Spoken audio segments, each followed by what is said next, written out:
Another revolution was happening concurrently with the French Revolution, and even was more successful. The Haitian Revolution from 1791 to 1804.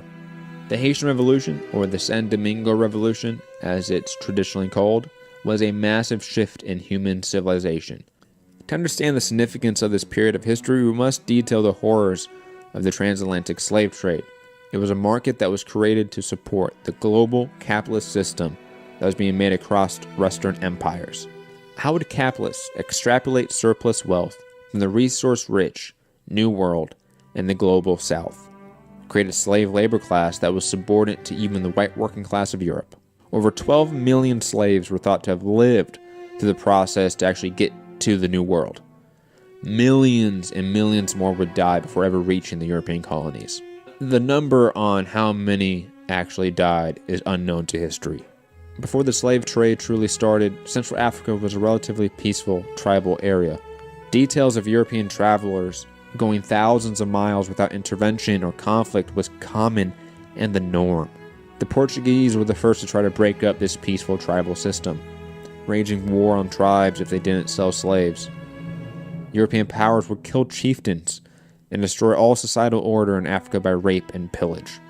Slave revolts in Africa, in the ports, and along the hundreds of miles of those economic trails were quite common. Those that survived the forced marches in the ports were subject to the slave ships, where 20% of slaves were killed or died. Ship captains, if held up by storms, would often poison or kill the slaves on board to ration food for themselves. It was also not rare for ship captains to force cannibalism on the slaves. They would torture and mutilate a slave in front of everyone and then force the rest to eat the corpse, unless they also wanted the same horrific evil fate. Then, when they reached the harbors of the New World, the women were subject to molestation and rape while the men were branded. A priest would then instruct them through an interpreter on the teachings of Christianity. The colony of San Domingo was the epitome of the horrors of this capitalist system. The island was colonized in the late 15th century, and the native population went from near 1 million people to 60,000 in 15 years, from Spanish and French genocide. With the native population so diminished, the church requested in 1517 for the importation of African slaves. The French and Spanish divided the island, Saint Domingue on the western French side and Santo Domingo on the eastern Spanish side. The colony of San Domingo was the greatest colony of the world, the pride of France and the envy of every other imperialist nation.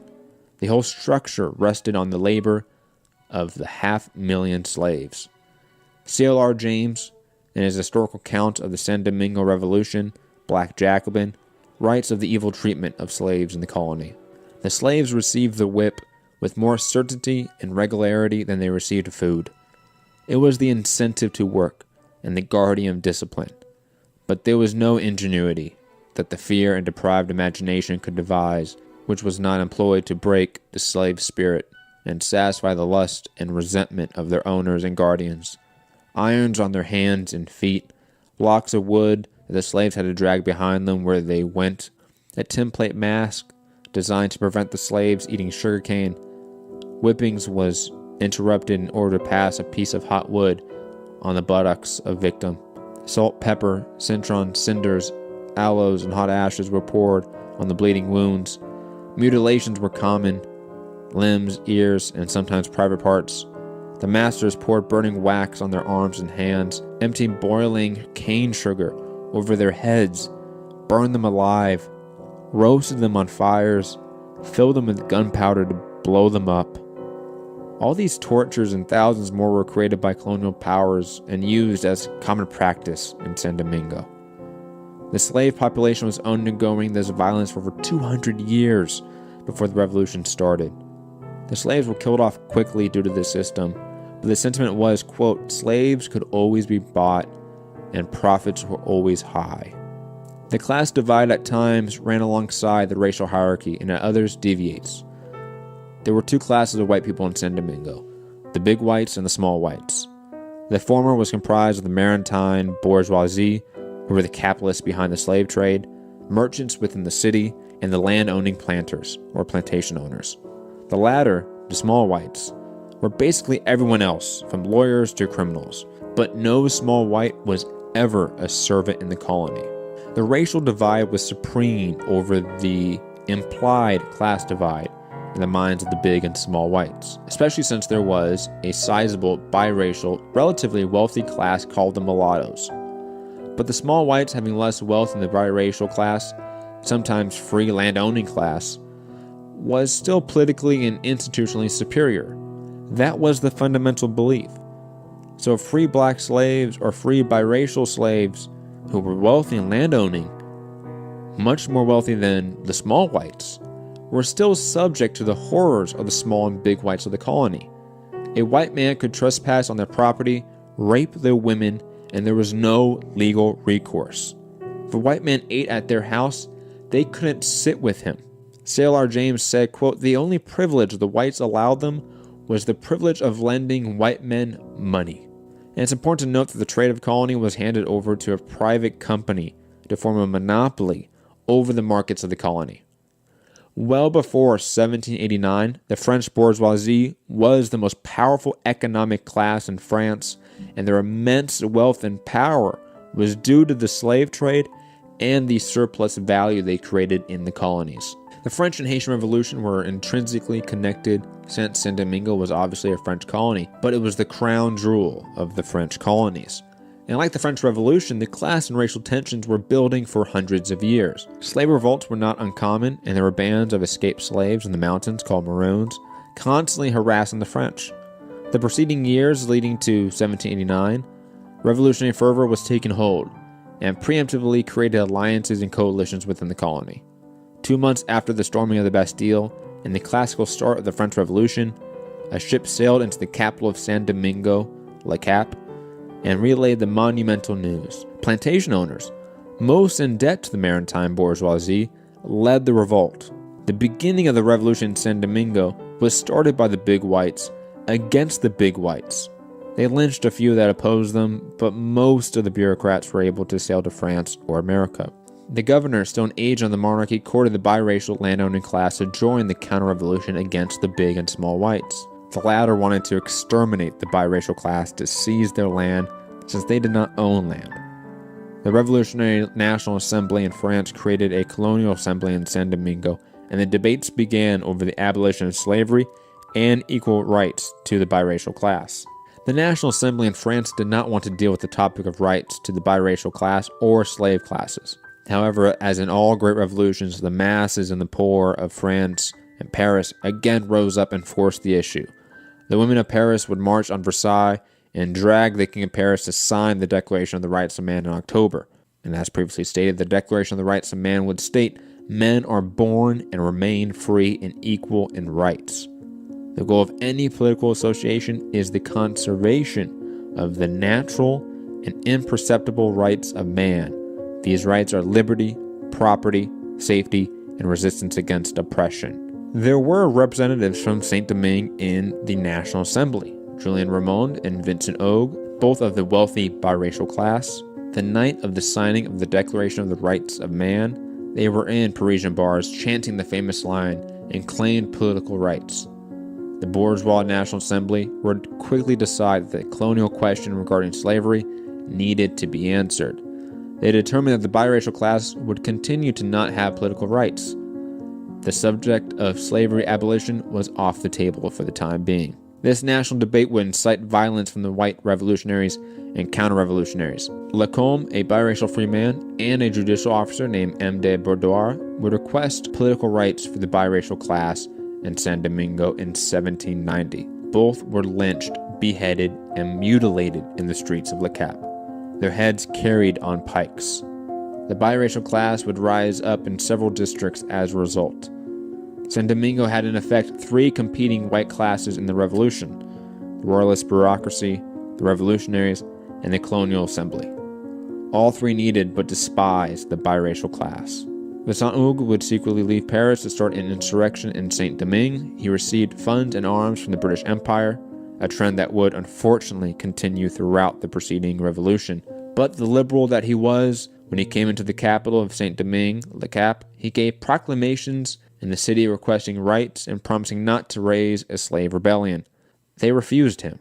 He would then call up the biracial class against both royalists and revolutionaries, but due to bad weather, his army could not form. He was defeated and tortured for months before his execution. Royalists and patriots were united against the threat of a free and politically equal black class of people. 23 other conspirators met the same fate, including an ex-slave who fought for the independence of America. For the next few months, extreme violence spread across the French Revolution. The masses, the sans-culottes, were not happy with the bourgeois government and its protection of property rights over equal political rights. The news of Oge's execution further drove the masses in Paris towards violence. In Saint-Domingue, violence between patriots and royalists continued. The royalist commander of the military was killed by his own men. They executed him, beheaded him in the middle of the capital. A biracial man, André Rigaud, was imprisoned for the Ogue uprising. A minor figure at the time, but he would go on to be one of the influential figures of the revolution. News came from the National Assembly that all biracial, land-owning free men, whose parents had to be free as well, had political rights under the rights of man. This only applied to 400 people though. Regardless, the white people of Saint-Domingue united against them and murdered and lynched biracial people indiscriminately. What were the slaves doing and thinking of this chaos around them? They perceived the revolution in France as the white slaves revolting and killing their masters, and around them they saw Frenchmen kill and butcher each other, but still united against the biracial free class. So the slaves were organizing for a revolution. The main communication line was voodoo, an illegal religion in the colony, though this did not stop the slaves from holding meetings in the forest and the mountains at night. With the voodoo priests and maroon bands of rebels being the centralizing, organizing bodies of this revolution, and their leader's name was Dutty Boukman, a giant ex-slave who learned from past failed revolts. He organized the 6,000 slaves in the capital to set fire to the outskirts of the city and then head to the plains to raise the slaves on the plantations. He gave a speech in the middle of a tropical storm overlooking the capital on August 21st, 1791. The God who created the sun, which gives us light, who rouses the waves and rules the storm, though hidden in the clouds, he watches us. He sees all that the white man does. The God of the white man inspires him with crime. But our God calls upon us to do good works. Our God, who is good to us, orders us to avenge our wrongs. He will direct our arms and aid us. Throw away the symbol of the God of the whites, who has so often caused us to weep, and listen to the voice of liberty, which speaks into the hearts of us all. Boukman was the first of the great leaders of the revolution. The slaves revolted in their plantations, killed their masters, and set fire to the fields and buildings in the north. All the violence that was put on them for hundreds of years, and all the violence they saw the white man use to achieve liberty, was on display this night. They would still spare priests and doctors even within the first day or two of this revolution, the most violent day or two of the revolution. But as they gained territory, they started to spare any white people they met. The cruelties of property and privilege are always more ferocious than the revenge of poverty and oppression, writes historian C.L.R. James. The revolution was gaining steam. Freed slaves and the wealthy biracial class began to join them in droves. The white people of Le Cap could only see fire and smoke on the horizon for weeks. The revolt was isolated partially to the northern province and plains around the capital. After a month of the revolution, a slave named Toussaint Breda, eventually Toussaint Louverture, would finally join the revolution. He was an extremely well-educated man for a slave. Toussaint had read works by Julius Caesar, an Enlightenment-era thinker and abolitionist, Guillaume Renaud, for example. He joined the slave rebellion led now, after the death of Boukman, by three men, Georges Biassou, Jean-François, and Genet Boulet. Jean-François would become the de facto leader in the north after arresting Genois, trying him for war crimes, and then executing him. Already the slave rebellion was showing more of a gentleman's war than the European empires. The people of Le Cap would indiscriminately kill biracial and free black people in the streets, place their heads on the pikes along the roads, including the first leader, Boukman. In the western province of Saint-Domingue, André Rigaud would create a coalition of royalist counter-revolutionaries, the free biracial class, and a maroon band of ex-slaves called the Swiss. They would fight back the patriots of the western province around Port-au-Prince and force the counter-revolution to grant them all equal political rights. Rigaud gained control of the western province and now was a key figure for years to come with extreme power.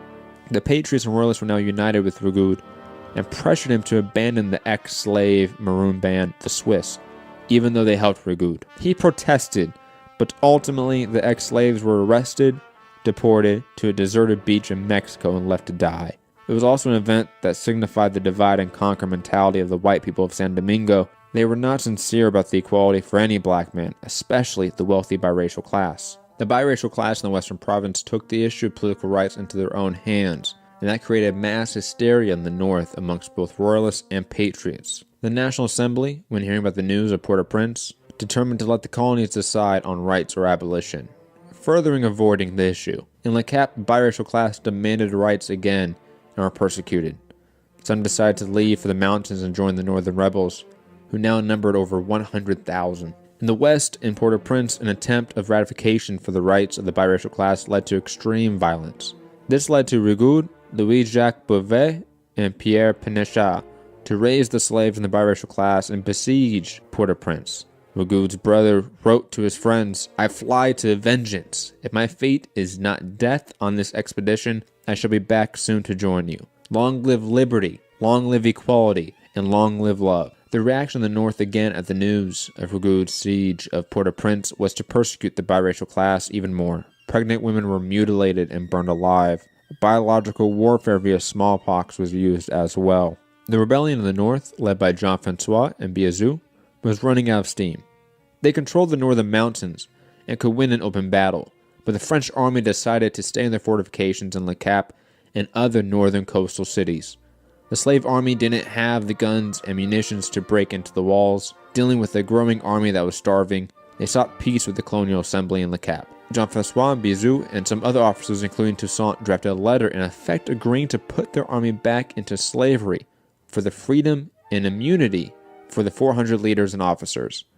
In a meeting in Le Cap between the leaders of the rebellion and the assemblymen, the leaders were significantly disrespected, and this was the catalyst for Toussaint seeking total freedom and abolition for the slave class. The assembly in Le Cap refused all concessions with the slave rebellion, and war was to continue.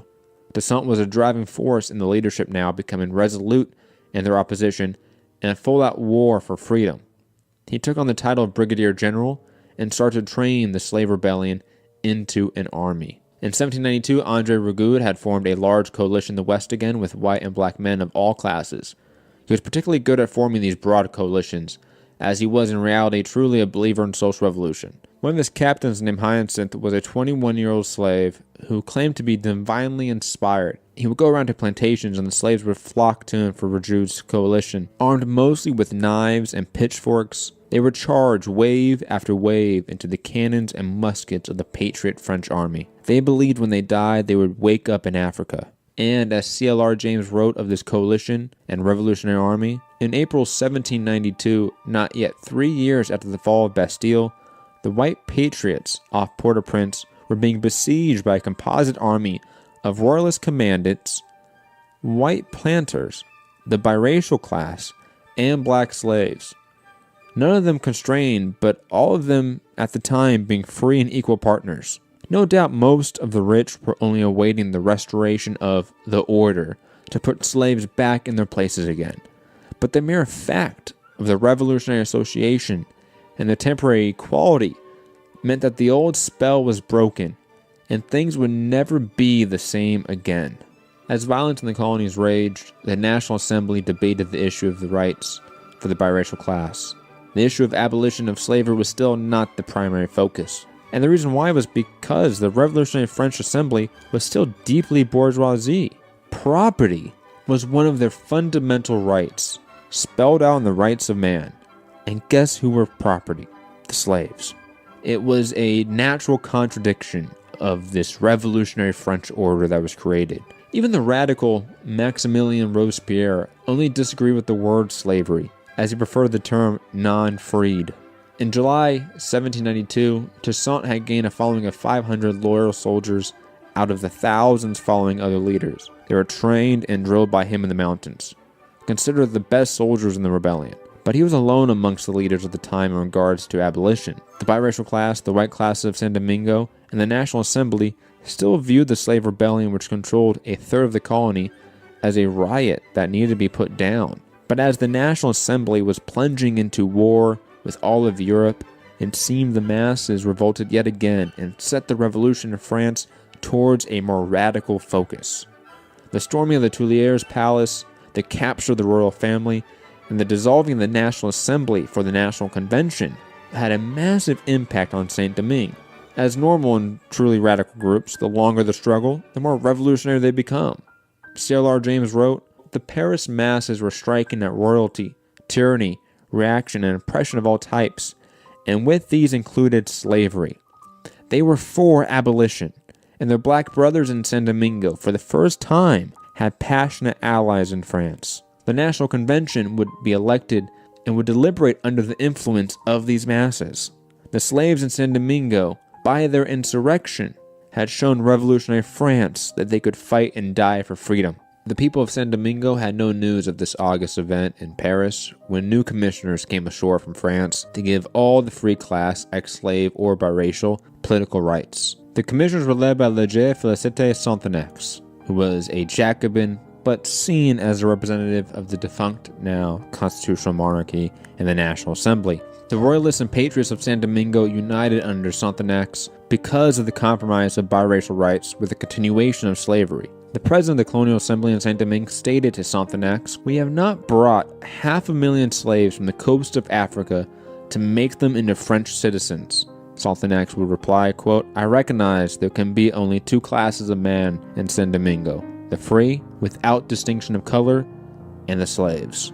There were plans from the United Patriot and Royalist Coalition to finally put down the slave rebellion in the mountains, but those plans were never acted on. The news of the Tuileries Palace and the new National Convention came in October and split the coalition in Saint Domingo, with Sonthonax leading the Patriots now in the north successfully. The Patriot Army commander, Etienne Louvois, who was defeating the armies of Toussaint and Jean-Francois, but was recalled due to the unrest. In the beginning months of 1793, the king was beheaded in Paris, and the forces of Britain and Spain declared outright war with France.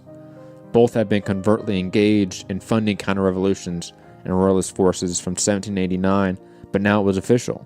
The armies of the empires of Spain and Britain were now heading towards San Domingo, inadvertently giving life to the abolition of slavery in the colony and the revolution led by Toussaint. The slave rebellion now allied itself with the neighboring Spanish Santo Domingo. Jean-Francois and Biazu were named lieutenant general of the armies of the King of Spain. Toussaint made his own terms with the Spanish to be more autonomous.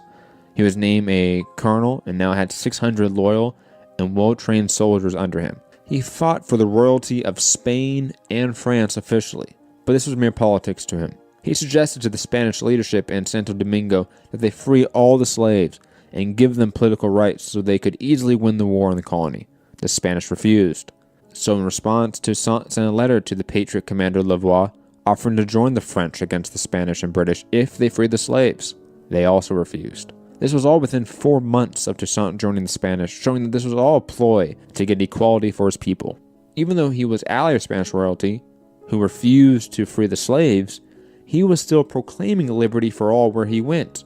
On August 29th, 1793, he issued the call, "Brothers and friends, I am Toussaint Louverture.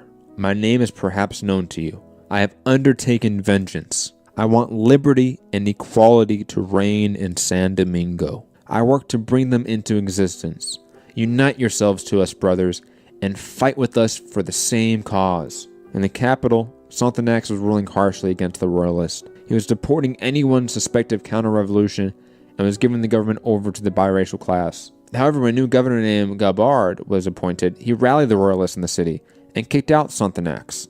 In response, Sonthonax armed the slaves and prisoners, sending 10,000 now armed and now ex-slaves rushing from the mountains into the capital, killing many people, and the rest rushed to the ships to sail to the United States.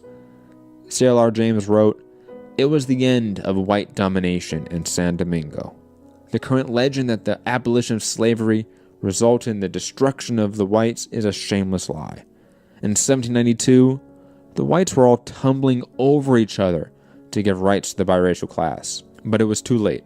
If it was a year before, all could have been averted. Why didn't they give rights to the biracial class? Race prejudice? Nonsense. Why did Charles I and his followers not behave reasonably to Cromwell? Why did Louis and Marie Antoinette not behave reasonably to moderate revolutionaries? Why indeed? The monarchy of France had to be torn up by the roots. Those in power never give way. Had the monarchists been white, the bourgeois brown, and the masses of France black, the French Revolution would have gone down in history as a race war. But they were white in France. The struggle of classes ends either in the reconstruction of society or in the common ruin of contending classes. Sonthonax was now dealing with his own ex-slave army from within, demanding liberty in the streets of Le Cap, while Jean-Francois was pressing towards the capital calling for the freedom of slaves. From this pressure, on August 29, 1793, Sonthonax abolished slavery in Saint-Domingue. In the southern province, slave armies were having much success against the white and biracial coalition there. But in the western province, under Rigaud, the coalition reigned supreme. There they offered some of the bravest slaves freedom if they could get the rest back into slavery. Over 100,000 were led back to the plantations because of this. Property, white or biracial, had to come together under the flag of counter-revolution. This is an inevitable fate of class hierarchy. Sonthonax and Louvois tried desperately to get Toussaint and Jean-Francois on their side, but they refused at this point. And through 1794, Toussaint was gaining power, now having a direct force of 4,000 men of all classes and race. He had successfully taken towns and entire detachments of the enemy without firing a shot. His personal officer corps consisted of Jean-Jacques de Saligny, an ex-slave that received extremely harsh treatment but was a natural soldier, Henri Christophe, a former slave who fought in the American Revolution, and Hyacinthe Moise, Toussaint's adoptive nephew. As the Spanish and British were invading Saint-Domingue with the help of Jean-Francois and Biazeau, the restoration of slavery seemed to be something of an inevitability. The two former slaves, now Spanish generals, were calling for Toussaint's head as he was still declaring the freedom of slaves wherever he went. But with the official abolition of slavery still not confirmed by the National Convention, Toussaint was seemingly stuck between his own side and an ineffective French resistance. Like always, the masses in France, the real communists of the age, went after the dominant conservative Girondins and put in Robespierre and the radical Jacobin wing. The masses instituted a revolutionary tribunals that stripped away the last parts of feudalism. 3 delegates from Saint-Domingue arrived in the middle of this political upheaval and spoke to the National Convention. Jean-Baptiste Bellet, a former slave, Jean-Baptiste Mills, a biracial freeman, and Louis-Pierre Dufay, a white landowner. The former two were specifically embraced as brothers of France by the convention, and the topic of abolition was decided. They gave speeches and the convention motioned that no discussions will happen regarding the issue, as the mere discussion of abolition instead of the action was deemed too disrespectful to the new brothers of France. So on February 3rd, 1794, slavery was officially abolished in all parts of the French Republic. Robespierre was not present for this session, and he did not approve, but the die was cast. History was made. And in May, when Toussaint heard of the news, immediately switched sides to France to continue his mission of liberty for his people. At this point, Toussaint was in control of roughly 5,000, 6,000 highly trained soldiers, and in a single move, allied with Sonthonax and Louvois and Le Cap, who promoted him to brigadier general, and then he routed the armies of Spain, including Jean-Francois and Biazeau. He reconquered for France all the territory he won for Spain from the northern province down into the west. André Rigaud was now fighting the British invasion from Jamaica in the southern province. Midway through 1794, the complete power structure of Saint-Domingue changed and lay in the hands of Toussaint Louverture and André Rigaud. It's important to contextualize how important this transition of power in Saint-Domingue was. As C.L.R. James wrote, if the British could hold Saint-Domingue, the finest colony in the world, there would once more be in power in American waters.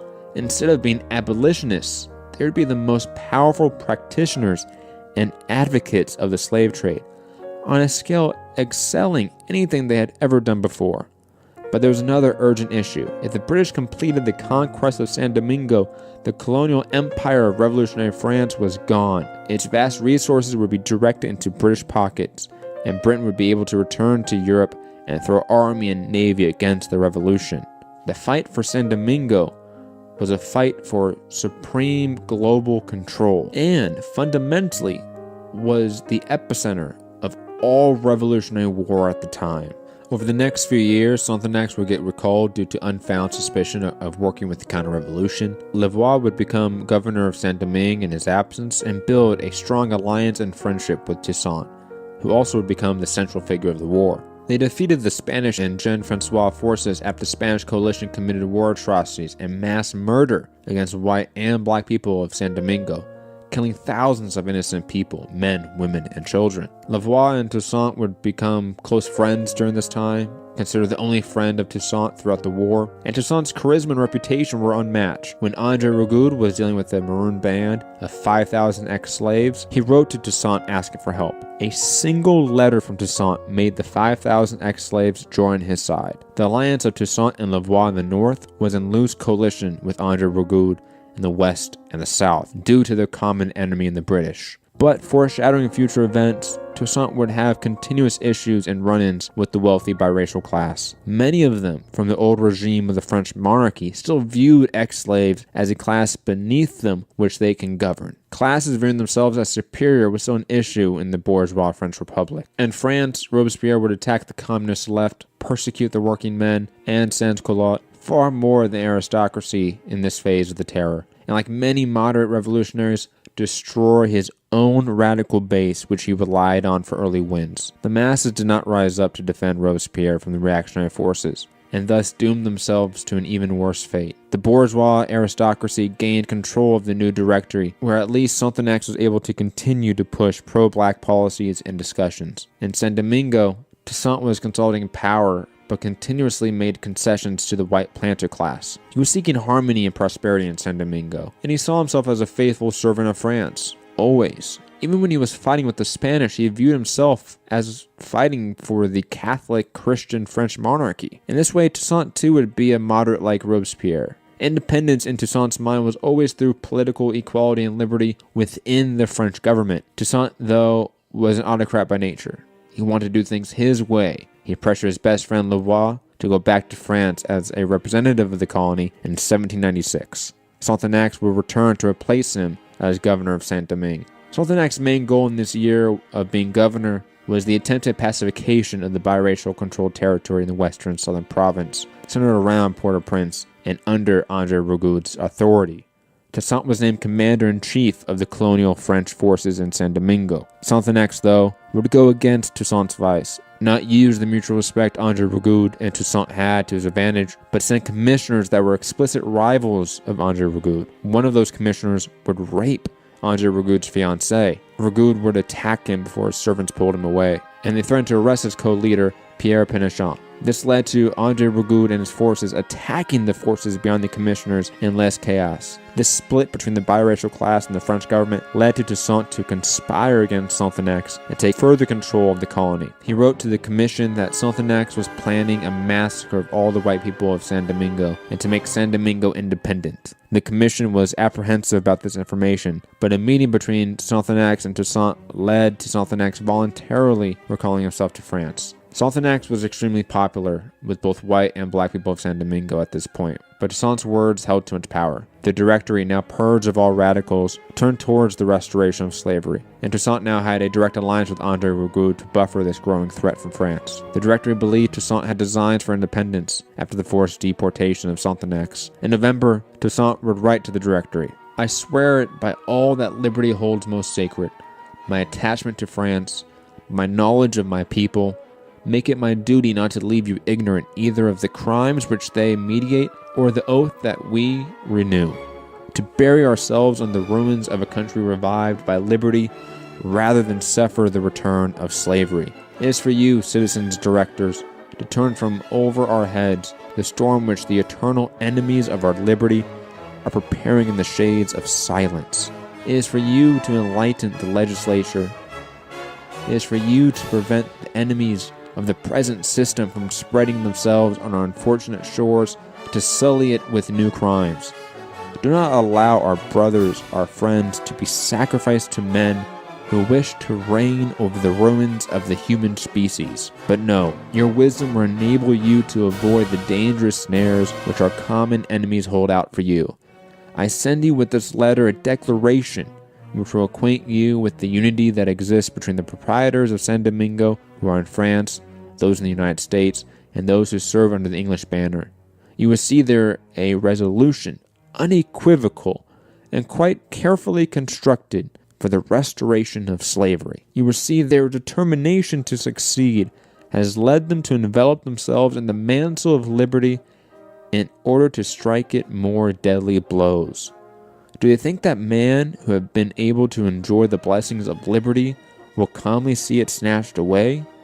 They supported their chains only so long as they did not know any condition of life more happy than that of slavery. But today, when they have left it, if they had 1,000 lives, they would sacrifice them all and be forced into slavery again. But no, the same hand which has broken our chains will not enslave us anew. France will not revoke her principles. She will not withdraw from us the greatest of her benefits. She will protect us against all our enemies. She will not permit her sublime morality to be perverted. Those principles which do her most honor to be destroyed, her most beautiful achievement to be degraded. But if, to reestablish slavery in San Domingo, this was done, then I declare to you, it would be to attempt the impossible. We have known how to face dangers to obtain our liberty. We shall know how to brave death to maintain it. This, citizens directors, is the morale of the people of San Domingo. Those are the principles that they transmit to you by me. My own you know. It is sufficient to renew my hand in yours, the oath that I have made, to cease to live before gratitude dies in my heart, before I cease to be faithful to France and to my duty, before the God of liberty is profaned and sullied by the liberticides, before they can snatch from my hand that sword, those arms which France confided to me for the defense of its rights and those of humanity, for the triumph of liberty and equality. This was a man past 50 years old, 6 years removed from slavery, with little formal education, in charge of wars with empires and governance of the greatest colony on the planet. And he was as remarkable as any of the great men of that age, an age filled with especially great men. By the end of 1796, the British had 80,000 casualties in the West Indies. Over the next couple of years, Toussaint and Andre Rigaud, an alliance, would work to expel the British from San Domingo. Through an impressive campaign in the west and south, having to retake Port-au-Prince and many cities from the British General Thomas Maitland realized that his position was hopeless and sought peace with Toussaint and a total evacuation of British forces from San Domingo. However, in one last meeting between the two, Maitland offered to help Toussaint to be king of San Domingo and create an independent state with the, quote, protection of the British military and the exclusive trade rights with the resource-rich island. Toussaint would refuse. So by late August 1798, the British evacuated to Jamaica, or Britain. Toussaint was now in a place of supreme reputation amongst the people in San Domingo. He was seen as the liberator, the peacemaker, as he had a strict policy of racial harmony. He was judicious against his men if they were to perform any acts of cruelty against white or black people. However, the current governor of Saint-Domingue, Gabriel Hidalgo, disapproved of Toussaint's policy of reconciliation with the white planter class, a class that sided with the British because of the promise of the restoration of slavery. Toussaint, through a period of public disagreement with Hidalgo, would write his resignation letter and even send it to the Directory stating, "An honorable and peaceable retreat into the bosom of my family is my sole ambition. There, as at the head of my armies, I shall always be ready to show a good example and give the best advice. But I have learnt too much of the heart of man, not to be certain that it is only in the bosom of my family that I shall find happiness." Toussaint would have happily faded away into history, but history wasn't done with him. The new governor didn't pay the army, which was now largely ex-slaves. He replaced black generals with white ones and instituted a poor policy of apprenticeship for ex-slaves in the plantations. And this wasn't Sonthenac's au revoir anymore. Gabriel Hidalgo was seen as an agent of the malevolent Directory and attempting to restore slavery. An incident where he tried to remove Moise from his command was the catalyst for Toussaint and Andre Rigaud to openly go to war with the Directory in France. Moise was the second most popular man in the army of Saint Domingo, and like many great revolutionaries, was deeply connected to the masses. He raised the laborers in the plains in the north, while Dessalines took the army and marched on Le Cap on Toussaint's orders. The governor and many of the bourgeoisie who detested Toussaint and his forces left for France before Dessalines could capture them. Toussaint, upon hearing the news, gave a proclamation at Fort Liberté. Who reverts to the sword will perish by the sword. Hideuville said that I am against liberty, that I want to surrender to the English, that I wish to make myself independent. Who ought to love liberty more? Toussaint Louverture, slave of Breda, or General Hideuville, former Marquis de Saint Louis? If I wish to surrender to the English, would I have chased them away? Remember that there is only one Toussaint Louverture in Saint Domingo, and that at his name everybody must tremble. Hideuville has spread it that he is going to France to seek forces to come back. I do not want to fight with France. I have saved this country for her up to this present, but if she comes to attack me, I shall defend myself. General Hideuville does not know that in Jamaica there are in the mountains black rebels who have forced the English to sign treaties with them. Well, I am black like them. I know how to make war, and besides, I have advantages that they didn't have, for I can count on assistance and protection. Finally, I have done what I ought to do. I have nothing to reproach myself with. I laugh at whatever Hideuville says, and he can come when he wants. General Hideuville would get to Paris and detail to the Directory the need to split Toussaint and André Rigaud to keep the, quote, export of sugar and coffee out of English and American hands. Before he even left Saint-Domingue, he had already written to André Rigaud, giving him an authority on par with Toussaint. This was always a war of trade rights and of class divisions. Toussaint at this point wanted complete control of the colony of Saint Domingo, but still in a subservient relationship with France. And he believed if a French expedition would come, André Rigaud's forces in the south and west would join the expedition against him. Rigaud, though, to his credit, tried to avoid this issue. He wrote his resignation letter to Toussaint, and the replacement of Hideuville named Philippe Rome was in Santo Domingo at the time. Rome refused the resignation of André Rigaud and forced the confrontation, hoping André Rigaud would win. Toussaint first had to deal with the economy of Saint Domingo, which was nearly collapsed due to 10 years of war. Toussaint would make a trade deal with the British and Spanish. The former was still at war with France. The loophole was British ships had to raise the Spanish or American flag when they sailed into the harbor.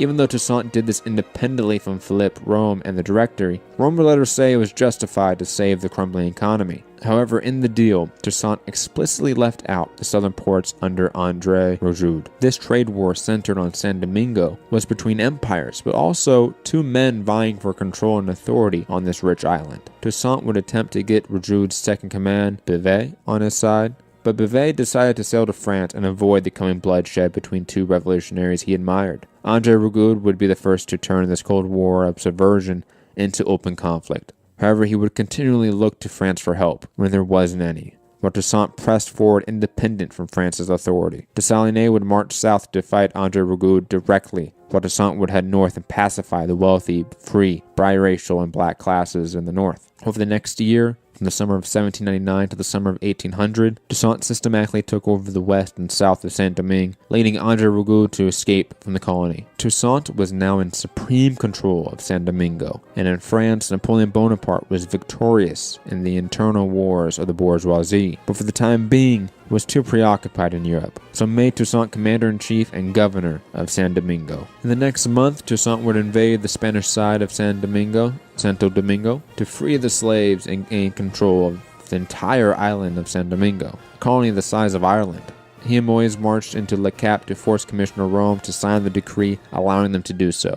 This set Toussaint on the warpath of Napoleon. As previously mentioned, Toussaint wanted autonomy from the government of France, but still be under its protection. He deeply saw himself as a servant of France, but he was a servant of his people first, and did not trust the representatives sent by France. However, the fatal flaw of Toussaint was his non-communication of this plan, or any plan.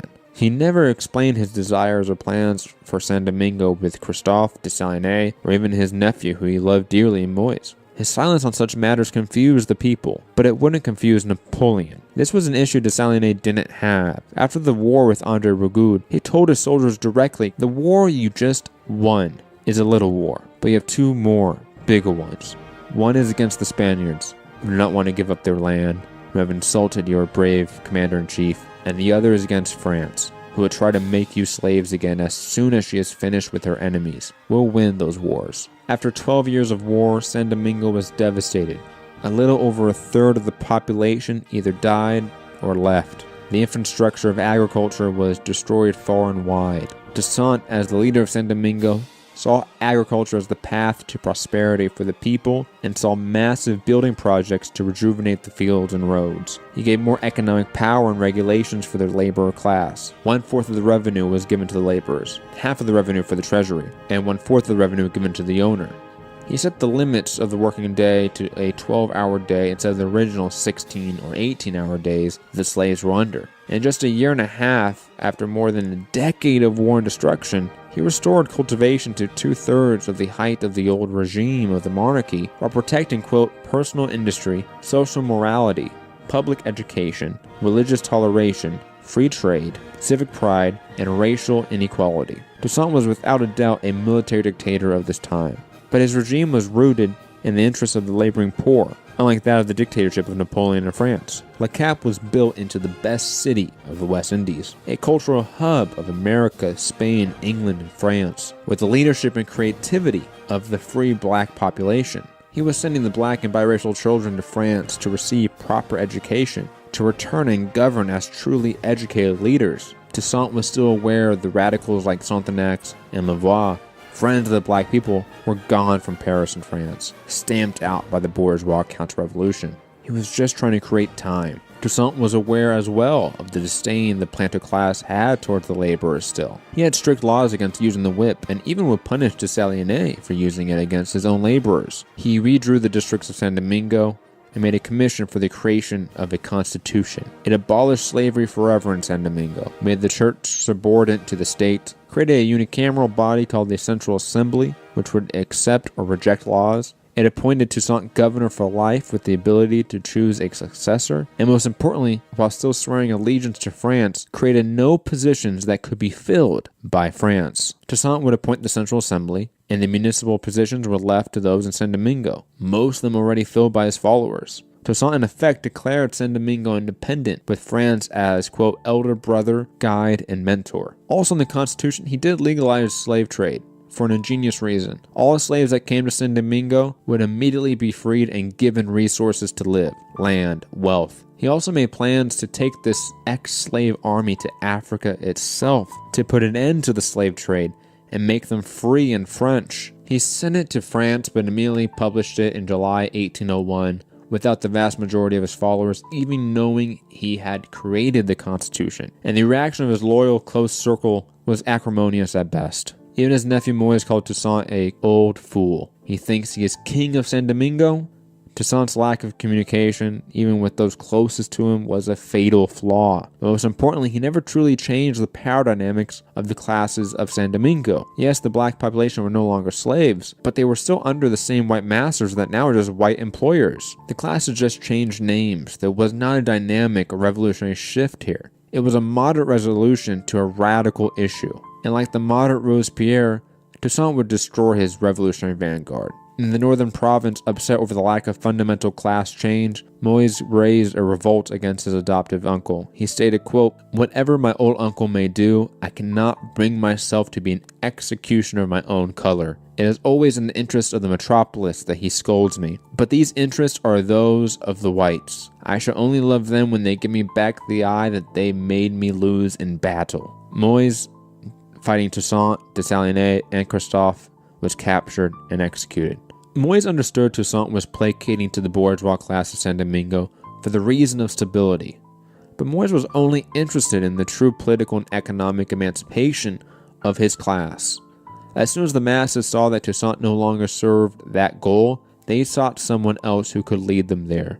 a tragic reoccurring dynamic of revolutionary coalitions. Napoleon, a deeply racist man who would never directly write to Toussaint and persecuted the biracial general of the revolution, Thomas Alexandre Dumas, now set his sight on Saint Domingo and the restoration of slavery. He sent one of his best generals, Charles Leclerc, with 20,000 well-experienced men from the Egyptian campaign. The expedition left for Saint Domingo the day after Moïse's execution.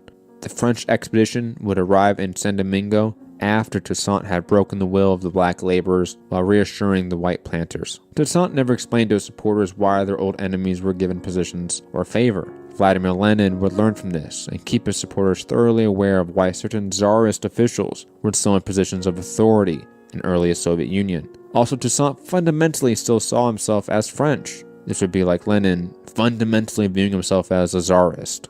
The right course of action would have been to declare the obvious intent of this French expedition, which was the restoration of slavery, raise the laborers in the fields, declare independence, and give an ultimatum to all people of Saint Domingo: stay, fight, or leave. He did the worst thing a revolutionary can do. He waited and left his supporters divided after Moïse's execution. C.L.R. James wrote, "It was a method, not principle, that Toussaint failed. The race question is subsidiary to the class question in politics, and to think of imperialism in terms of race is disastrous. But to neglect the racial factor as merely incidental is an error only less grave than to make it fundamental." When the French ships came over the horizon, Toussaint saw them approach from a nearby mountain and told his officers, quote, "We shall perish.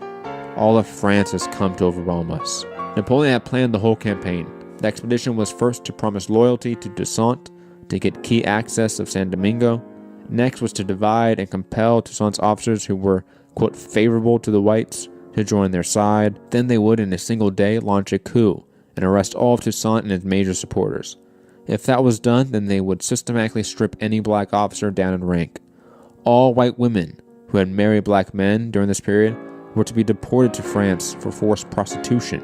Napoleon also had André Rigaud and the other biracial leaders who were deported or left go on this expedition, as they requested. But if Toussaint allowed the expedition to land, they would all immediately be deported to Madagascar. Napoleon only wanted them if they needed to divide the population in Saint Domingo. Napoleon was still attempting to appear as the heir of revolution in France, so only Leclerc knew of the order to restore slavery. The soldiers in the expedition were led to believe Toussaint was a royalist fighting for the British and the church. Leclerc and 5,000 of his men sailed into the harbor of Le Cap, demanding lodging in the city from Toussaint's officer, Henri Christophe. Toussaint gave him strict orders to rebuke the demands of Leclerc. However, when news came that neighboring Fort Liberté was taken by another French force, war was declared. There was an initial confusion from the forces of Toussaint due to the lack of communication between him and his officers that led to some major defeats in the war. Toussaint, though, would enforce a scorched earth policy, destroy and take anything the French could use. All of the infrastructure Toussaint had built over the last year and a half were destroyed by their own hand, so the French couldn't use it. He wrote to Dessalines in the south, "Do not forget, while waiting for the rainy season, which will rid us of our foes, that we have no other resource than destruction and fire. Bear in mind that the soil bathed with our sweat must not furnish our enemies with the smallest sustenance. Tear up the roads with shot. Throw corpses and horses into all the fountains. Burn and annihilate everything in order that those who have come to reduce us to slavery may have before their eyes the image of that hell which they deserve." As C.L.R. James wrote, quote, "It was too late. Events were to show that if he had but mobilized the masses before, purged his army, the French attack would have been crippled at the start. His desire to avoid destruction was the very thing that caused it. It is the recurring error of moderates when face to face with the revolutionary struggle." The letter to Dessalines would never reach him, but he didn't need the order. He was already on a path to separate himself from Toussaint's leadership. Dessalines blamed Toussaint for the defeats and losses of key cities and forts. He declared the island independent from France and started the massacre of former white slave owners who were joyful at the prospect of the restoration of slavery. Leclerc was determined to subdue Toussaint. The French commander Napoleon believed that if Toussaint and Dessalines could be subdued, the whole rebellion would be over. He had brought Toussaint's 2 sons from Paris to encourage him to surrender. Toussaint, being moved by their affection for France, an affection he still shared, let them decide what side they would align with. His son Isaac declared for France, but Toussaint's wife and Isaac's mother, Madame Louverture, forbade him from going back to Leclerc. Dessalines had some key victories in the south, and Toussaint couldn't be pacified. Leclerc, after several key defeats, would write to Napoleon in perhaps the letter that best epitomized European imperialism and the bigotry behind it. 3 months before our arrival, Moyes had sought to supplant Toussaint, and to do this, he had begun the massacre of 600 to 700 whites. Toussaint had him shot and had rid us of him. Toussaint has sent to make me proposals for the suspension of hostilities. I believe not a word of it. He is the most false and deceitful man in the world. I have already more than 1,200 men in the hospital. Calculate on the considerable waste of life in this country. I have no resources for commerce. The traders at Le Cap are only the agents of the Americans, and the Americans are all Jews, the most Jewish. The insanity and evilness and anti-Semitism of imperialism are laid bare in that letter from Leclerc to Napoleon. Toussaint was fighting an uphill battle for control of Saint Domingo. Half of his 18,000 soldiers were fighting with the French. He had to stick to guerrilla warfare in the mountains like the first years of the revolution. Over the year, though, the grueling warfare in the mountains and yellow fever devastated the French army. However, in one of those moments in history that will always be subjected to debate, April 25th, 1802, Henry Christophe would defect to the French, having grown wary of the harsh war and secretive nature of Toussaint. Toussaint was mentally defeated at this point, losing one of his best generals and a sizable portion of his army. When Leclerc offered peace, his own plantation still, the freedom of the black people, and peaceful integration of his army with the French, Toussaint surrendered as well. He had a meeting with his remaining generals, including Dessalines, and convinced them to surrender as well. They would march into Le Cap to a hero's welcome from the masses. Leclerc and his officers took note especially of how they reacted so enthusiastically to Dessalines and his proud army. This is when Dessalines would plan to take control of Saint Domingo. The man who formerly worshipped Toussaint now told Leclerc that Toussaint needed to be removed for the stability and safety of the colony. The French general knew the revolution had passed Toussaint by, but he believed he had Dessalines pacified and in control. So he agreed and arrested Toussaint and his family in May 1802. Toussaint and his family were deported to France, and Toussaint Louverture was imprisoned in Fort de Joux in the mountains. He would never face a trial, as Napoleon Bonaparte was still quite fearful of the impact a public trial could have not only in Saint Domingo, but in France. Toussaint was a hero to the revolutionaries of the masses, the same masses that just a decade prior bled in the streets of Paris to force the Jacobins to abolish slavery. Napoleon would never respond to any of the many letters Toussaint sent him over the next year, and refused to let him stand trial. Toussaint would die to basic neglect. They stopped giving him rations for food, clothing, firewood, and as an old man with sickness before he was deported, he died April 7th, 1803. His last words before leaving Saint Domingo were, quote, "In overthrowing me, you have cut down in Saint Domingo only the trunk of the tree of liberty. It will spring up again by the roots, for they are numerous and deep." News of Toussaint's arrest and imprisonment and eventual death would galvanize the masses of Saint Domingo. Insurrection sprang from the laborers across the provinces. Dessalines and Christophe still waited to turn on the French. They were instructed to hunt down the brigands, and usually they kept in contact with them actually. Dessalines, Christophe, and others would finally turn on the French army after news of the vote for the restoration of slavery and the explicit call for a war of extermination against the black and biracial class in Saint Domingo. The plan by Napoleon was just to replace them with new slaves from Africa that never experienced liberty. The insurrection now was a full war for independence and survival against the genocidal Napoleonic forces. The mass executions the French carried out were horrific, creating even new ways of death and torture. They would gas entire holds of ship filled with prisoners and ex-slaves until they were killed. Arguably, this first gas chamber for genocide was created against the revolutionary Haitian forces. Written accounts at the time talk about the waters of Le Cap being so filled with the bodies of black laborers that they couldn't eat the fish in the harbor.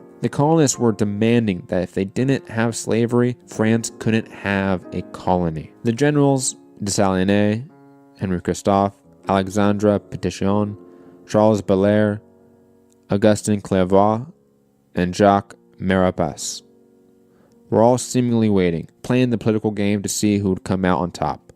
Dessalines and Pétion formed an alliance of black and biracial forces. Charles Belair, though, was the first to side with the revolution, but was quickly captured and executed along with his wife, as the women were very much involved in the war at this point. It's another revolutionary that was captured, tried, and executed by other revolutionaries. It was a blow to the masses, but not to the degree of Moise. The biracial commander, Pétion, was the first to break away from the French, successfully. The rest, including Toussaint, would follow.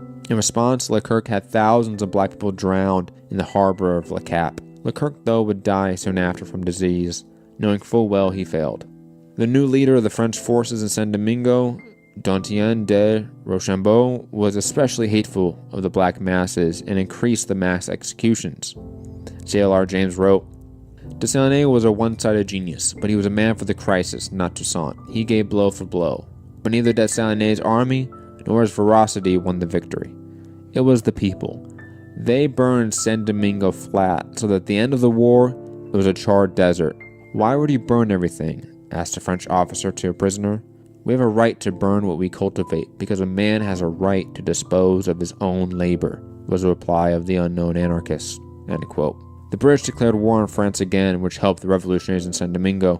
Toussaint formed a conference that wrote the Haitian Declaration of Independence and created the new Haitian flag. Slowly, they drove out the French through vicious fighting and battles, until November 1803, the French army would leave Le Cap. This ragtag army of ex-slaves had defeated the Napoleonic army. What happened next in classical history textbooks is that Toussaint formed a dictatorship, killed all the white people in Haiti, and enslaved the people again. In reality, Toussaint was a pawn of neocolonialism. His coronation ceremony as Emperor of Haiti in 1804 was paid for by English and American capitalists. Toussaint may have been hateful enough of white people to want to kill all French people on the island. We have plenty of examples of his violence. But generals like Christophe, Pétion, and Clervaux did not show that same violent tendency. We do know in December at the Haitian congressional meeting, which was drafting the Constitution, 3 British agents were present. The British agents, especially Hugh Cathcart, promised British protection for the exclusive trade rights with Haiti, but, quote, only when the last of the whites had fallen under the axe, end quote, meaning only the French white people. The massacre ordered by Toussaint that saw all French white people, not British or American, killed in Haiti was ordered directly by the British to monopolize the resources of this new country. It was the beginnings of the neo-colonialism that we see to this day. The future of Haiti was directly undermined by the civilized countries and states. Those who preached enlightenment sowed acts of genocide purely for monetary gain. The prosperity of the people of Saint-Domingue was taken from them. It is impossible to talk about the massacre of the French without contextualizing it with the, quote, war of extermination the French had on the black people of Saint-Domingue and the forced isolation by the very countries who pushed them towards equal violence. It was sometime later in the League of Nations when Haiti was denounced and condemned by England for these violent acts, even though those violent acts were ordered directly by English capitalists. Toussaint would be emperor for 2 years until his assassination in 1806. He would outlaw the whip and forms of labor torture, but a system of serfdom for the laborers was compared to slavery. He would free thousands of slaves from ships sailing to the West Indies and largely copy Toussaint's economic distribution system. An extremely harsh authoritarian, but the economy of Haiti did improve in those 2 years. Alexandre Pétion and Henry Christophe conspired against Toussaint and assassinated him, leading to a civil war between the two and a temporary split of Haiti into 2 countries. The long 18th century was over. The age of enlightenment had ended, and the rise of capitalism, colonialism, and imperialism was complete. From the English Revolution through the Haitian Revolution, we can see the initial reaction to the growth of global oppressive systems such as capitalism, colonialism, imperialism, and slavery. Unfortunately, these revolutions were largely led by moderates like Robespierre and even Toussaint, who did not share the radicalism of the masses, the proletariats. However, the last 2 socialist epochs, those of the ancients and that of the Enlightenment, gave the foundation needed for people like Karl Marx, Friedrich Engels, and Mikhail Bakunin, who would define not just the next socialist epoch, but the entire modern left movement.